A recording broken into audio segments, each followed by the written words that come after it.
When you're ready to learn a really interesting stitch, a basket weave with a twist, this is a great place to start. Cuddle blankets are great to knit and to practice a new stitch because the shape is so simple, you can really just focus on the repeat. By using 2 strands of a medium weight yarn, you'll have this one finished twice as fast. The step-by-step tutorial is coming up.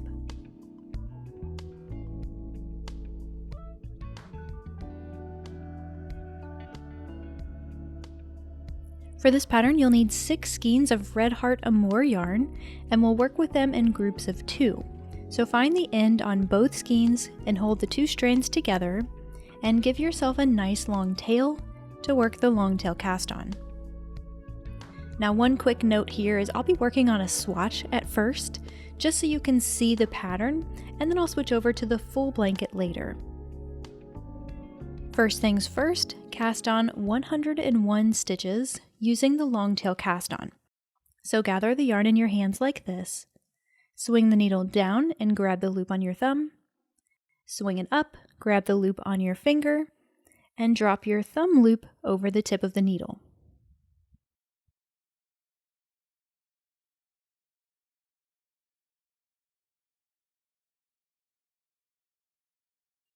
Now keep in mind that a single stitch casted on will have 2 strands because we're holding 2 strands together. Alright, when you have 101 stitches cast on, it'll look something like this, only of course you'll have a lot more stitches than I do for my little swatch here. Now from here, flip your work and we'll get started on row 1. This and the next row certainly eases into the pattern, so for row 1, you'll knit all stitches.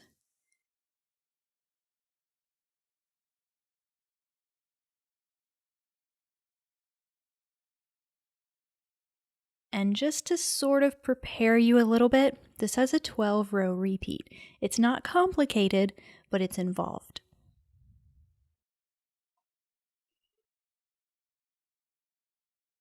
Now moving on to row 2, flip your work, and this time you'll purl every stitch.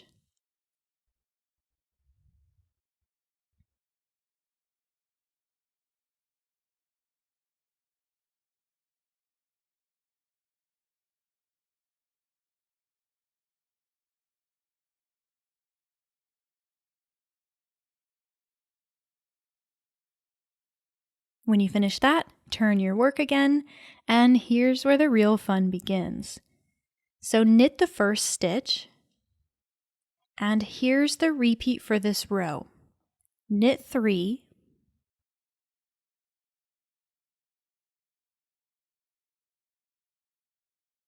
purl 2,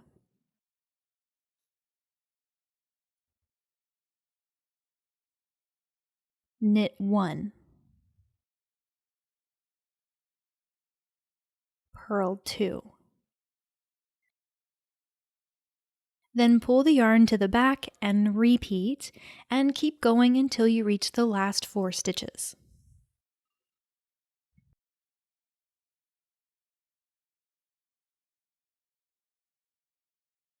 When you do, simply knit all 4 of them.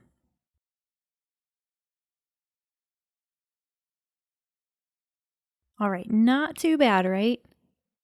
So let's flip the work again, and for row 4, we'll start by knitting the first stitch.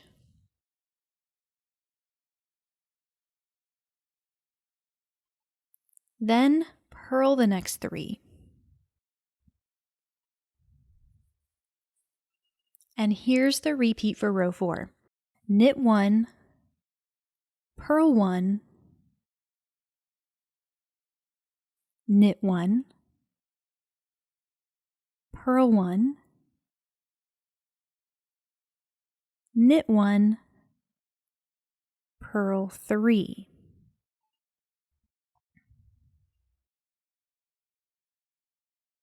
So repeat that sequence to the last stitch.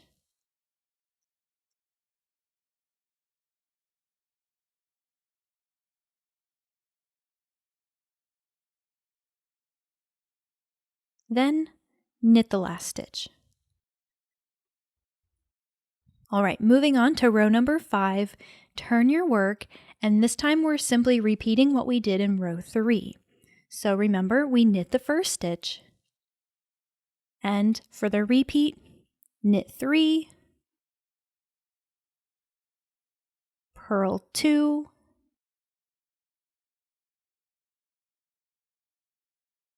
knit 1,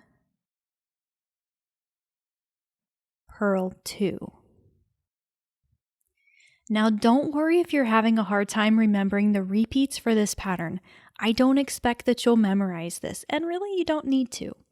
It's not complicated, but like I said, it is a little involved.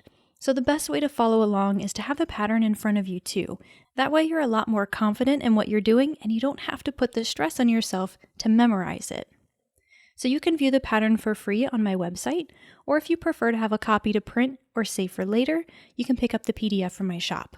I'll have a link to both of those options in the description below.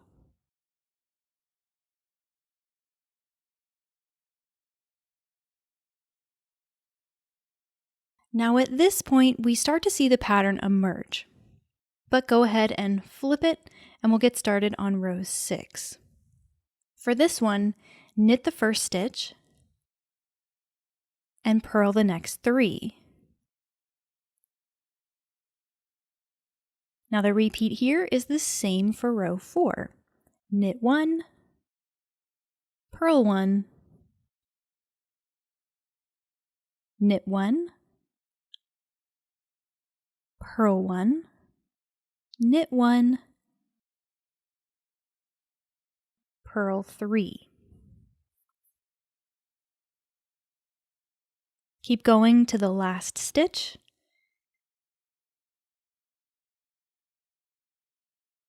and when you get there, you'll knit the last stitch and turn. Now fortunately, in row 7, we get a little bit of a break. This is our knit row, so knit every stitch. This row also marks the halfway point, so you're almost through it.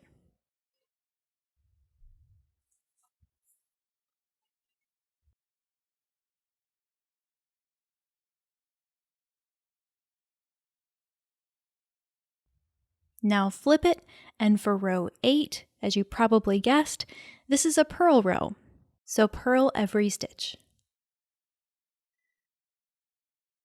One thing I want to mention here is the pattern gets easier to memorize as you go, so if you're feeling so overwhelmed right now, don't give up on it yet.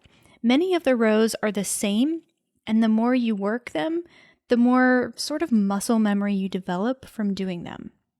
I will note, though, that I never really got to the point where I memorized or trusted my memory for all 12 rows.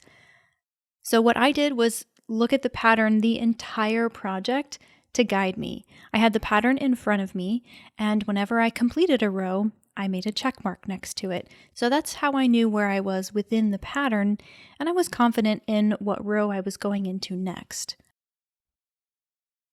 Okay, now what we've done here is set ourselves up to offset the next repeat so we get that basket weave look.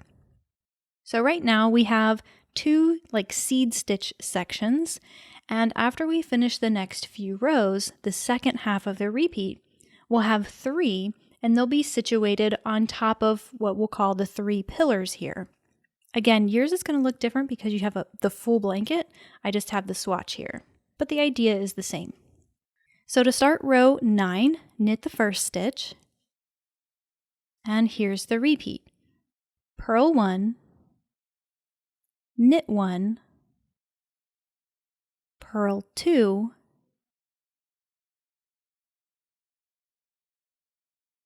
knit 3, purl 1. And repeat that to the last 4 stitches.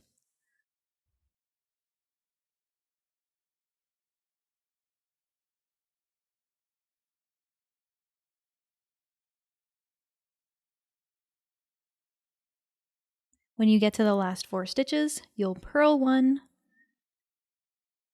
knit 1, purl 1, and knit the last stitch. And of course, flip it. All right, we have just a couple more rows to go in the repeat. We're picking up on row 10. You'll knit the first stitch, then purl 1,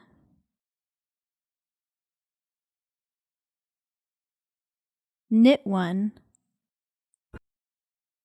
purl 1, and here's the repeat for this row. Knit 1,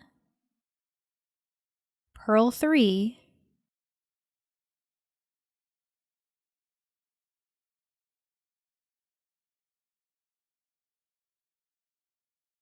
knit 1, purl 1, knit 1, purl 1. Okay? Repeat that to the last stitch.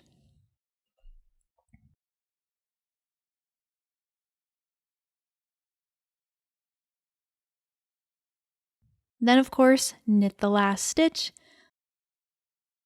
flip it, and we can see how we've shifted those seed stitch sections to the 3 pillars here, and yours should look something similar.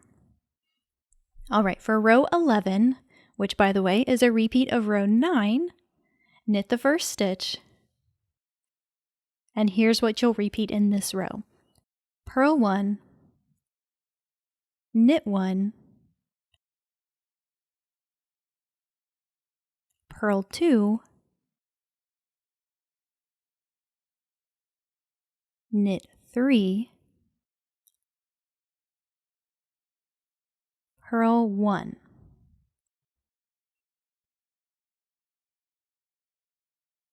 Repeat that sequence to the last 4 stitches.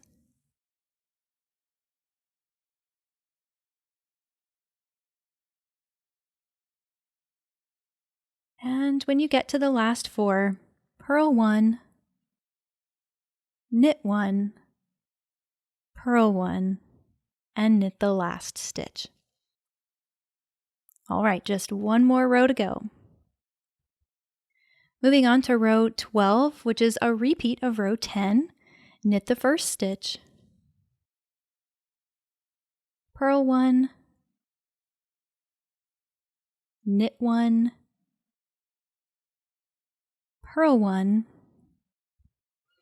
and what you'll repeat for this row, knit 1, purl 3,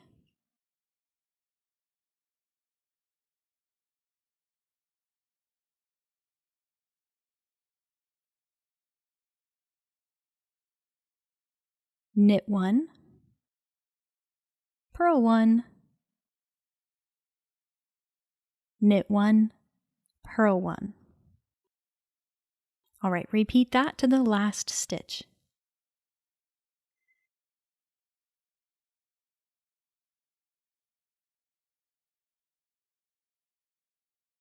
Then, of course, knit the last stitch.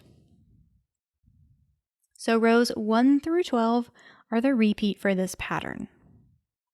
When you work that repeat, rows 1 through 12 a few times, it'll look something like this. We have a nice sort of basket weave pattern. When you get through the first 2 skeins, work it until you have about 6 or 7 inches and get your next 2 skeins ready. And now it doesn't matter where you are in the pattern in the repeat, you can use this joining method wherever you are in the pattern. Now I just so happened to be on a knit row when I made it through the first 2 skeins, but wherever you are, whatever your next stitch is, that's what you're going to work. So to add the new yarn, insert your needle through the next stitch, either knitwise or purlwise, wherever you are in the pattern. Then loop the new yarn, leaving another long tail, and place it over the needle. Then pull it through your stitch to finish it. Now it's helpful if you work a few more stitches after that because it's going to be really loose. That'll help to secure it a little bit. And then you can tie the 2 ends off. We'll weave those in just a bit. At this point, you have all the tools you need to continue knitting your blanket, so keep going by repeating rows 1 through 12 until your work measures about 26 inches from the cast-on edge, ending after you finish a 7th row, which should be a knit row. We'll pick up with the bind off next. And here's what your blanket will look like when you get that finished. It's such an interesting stitch pattern. All right, so make sure you've knitted through a 7th row. Remember, that's a knit row. And we'll bind off on a purl row so it matches the bottom. To do that, purl the first 2 stitches.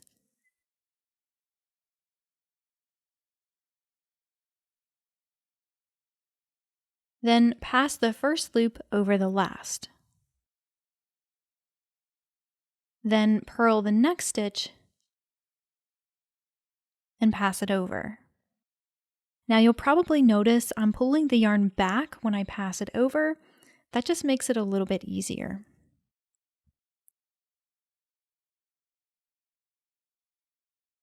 So that's the repeat. Purl a stitch, pass it over to bind it off. And keep going until you have just 1 loop left on your needle.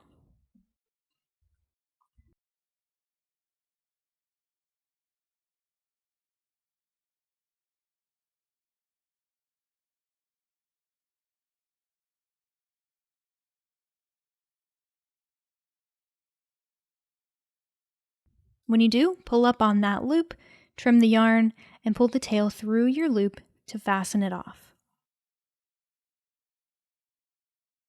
And lastly, we'll weave in these ends.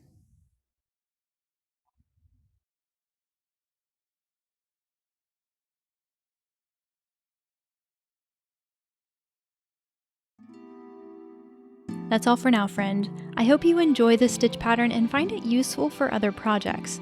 It's a wonderfully stretchy and textured stitch that can have all sorts of uses.